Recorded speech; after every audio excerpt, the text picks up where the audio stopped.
Bien sûr, de crypto, les infos crypto pour ceux qui n'ont pas le temps. Non, il n'y aura pas de bull run cette fois-ci. On va parler de cette théorie, bien évidemment. Je vous troll, j'y crois pas du tout, les gars. Mais il faut quand même garder en tête si jamais ça arrivait et pourquoi ça pourrait arriver.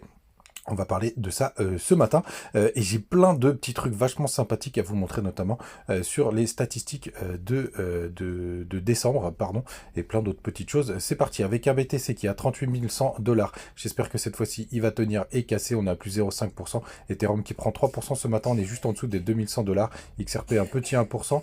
On a aussi une belle perf du côté de CryptoClebar qui prend 3%. Avax aussi qui prend 3%. DOT qui est ça y est en forme 5,6% ce matin dans le bas du tableau. Il faut descendre jusqu'à Lido à la 32e position pour voir du vert, 4,4%. Et on a TAO qui continue de pump. C'est magnifique, plus 12%. Il y a pas mal de petites news qui devraient arriver. Les gars, du côté du daily du BTC, on est plutôt pas mal ce matin. Si ça veut bien recharger, hop, ça veut pas refresh. Voilà, c'est parti. 38 122 dollars cette fois-ci. J'espère qu'on va enfin break cette résistance. Je vous l'avais montré, notamment du côté sur le graphe de Binance. Il faut absolument que ça tienne. Et cette fois-ci, j'ai l'impression qu'on est prêt pour aller breaker. Il y avait pas mal de gens bearish hier. Il y a plein de petites news positives dans l'écosystème.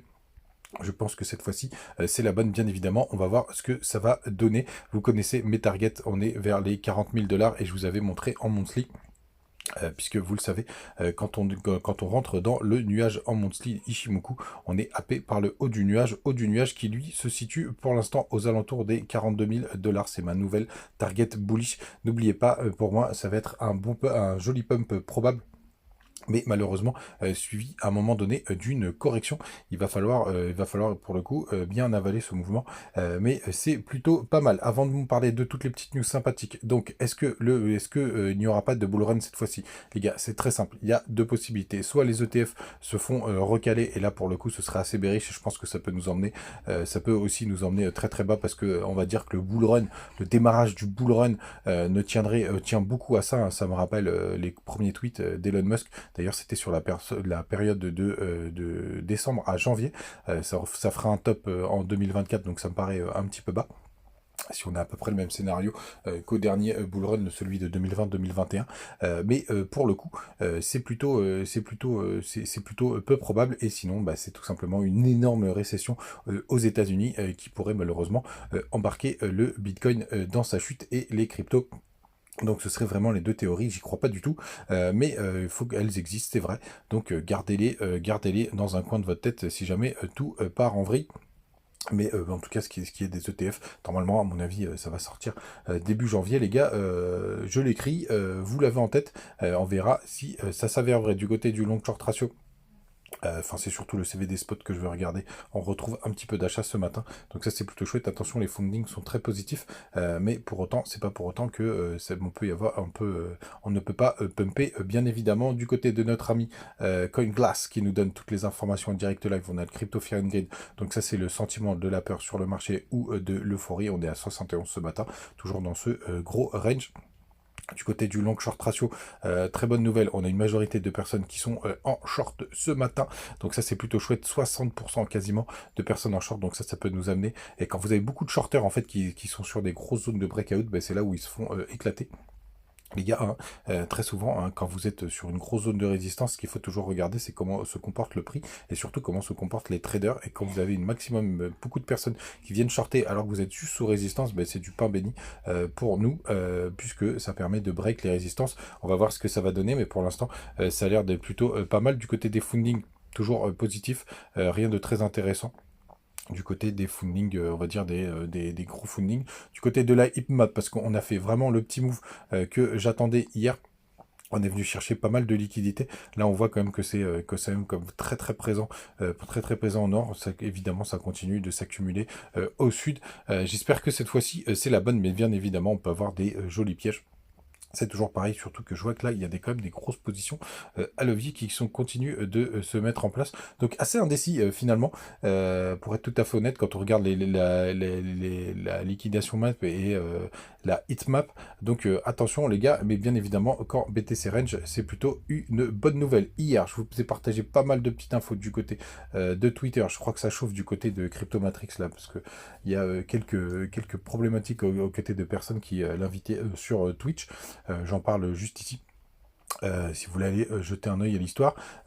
Crypto Clébar qui s'est mis à pump dès que Elon Musk a parlé de sa nouvelle voiture, donc ça me fait marrer. La coïncidence. Pour le coup aussi, du côté du mois de décembre, qu'est-ce qui se passe du côté du Bitcoin? Alors, historiquement, ben, vous voyez, mais on a très peu de backtest, c'est ce que je vous disais. Très souvent, quand on a 2 mois en négatif, 2 années de suite, 2 mois de décembre d'année de suite en négatif, ben, on a des belles performances sur les années suivantes. On le voit juste ici, vous voyez, 2 mois en négatif en 2013-2014, et après on a eu 2 années en positif. Pareil, 2018-2019 négatif, et puis après on a eu du positif, et là, ça y est, on a eu 2 mois négatifs de 2 années de suite, 2021-2022. Alors, est-ce qu'on va avoir un joli mois de décembre? Eh ben, on va le savoir. On voit quand même que pour le Bitcoin, c'est quand même pas des énormes performances, hein, puisque le record, c'est en 2020, plus 47%, on avait eu plus 38% en 2017, mais on était en plein bull run. Donc on va voir ce que ça va donner, les gars. Évidemment, comme je le disais ici, on a un backtest qui est tout pourri, hein, parce que ça arrivait que 2 fois. Mais est-ce que cette fois-ci on aurait un beau mois de décembre? Eh ben, on va voir ça. Du côté du TAO, ça pète encore dans tous les sens. On est à 288 $ d'ailleurs ce matin. On va voir ce que ça va donner, mais c'est plutôt chouette. Est-ce qu'il y a d'autres choses que je voulais vous partager? Non, je vous ai tout dit. Du côté de Twitter, n'hésitez pas à nous rejoindre sur le Telegram. On partage encore plein de petites news, plein de petites pépites crypto. Ça commence à prendre, ça c'est plutôt très très chouette. D'ailleurs, une pépite, vraiment une très très grosse pépite, j'ai vu là qui a explosé ce matin, c'est Wolf. Donc de mémoire, c'est un wallet, j'avais fait mes recherches à l'époque, mais il est en train de pas mal exploser ce matin. Hop, on est à plus de 28%, donc ça c'est plutôt chouette. Je vous en avais parlé quand on était en pleine latéralisation. D'ailleurs, il est sur BitGet, et aussi notre ami, on va regarder vite fait, parce que j'ai vu que TAO, oui, était pas mal en forme ce matin. Il est tellement bullish le bazar qu'il n'a pas été chercher une grosse correction. Je vous partageais ce W qui était potentiellement en train de se former. Alors attention, on est sur des grosses limites d'ATH. Alors ça, c'est nos expansions, ouais, on est sur les 161,8. On va voir si ça repart, mais c'est vrai que franchement, TAO, c'est quand même la crypto de cette année. J'ai eu des belles performances, notamment du côté de JFI, mais GFI, un Tekken World Asset, mais c'est vrai que TAO, quand même, il est assez hors norme. Les gars, vous savez tout, passez une très très bonne journée. N'hésitez pas à aller à utiliser les liens du côté notamment de BitGet et de BingX. D'ailleurs, BitGet, j'ai une petite surprise, j'attends de savoir quand est-ce que c'est officiel pour vous en parler. Passez une très très bonne journée. On se retrouve comme tous les matins. Comme tous les matins, les gars. Toujours là. Et puis on va bien s'amuser pendant ce bull run. Parce que oui, même si je vous ai mis en titre pour vous troller un peu, alors qu'il y avait 2 titres basés sur un super bull run qui nous attend. Je voulais quand même vous parler du scénario bear, surtout quand on commence à avoir des jolies bougies vertes. Les gars, passez une très très bonne journée. Et puis on se retrouve comme d'hab tous les matins. N'hésitez pas à me mettre vos petits altes en commentaire si vous voulez qu'on en fasse un petit. Même si j'en ai pas mal sous le coude à vous présenter. Ciao!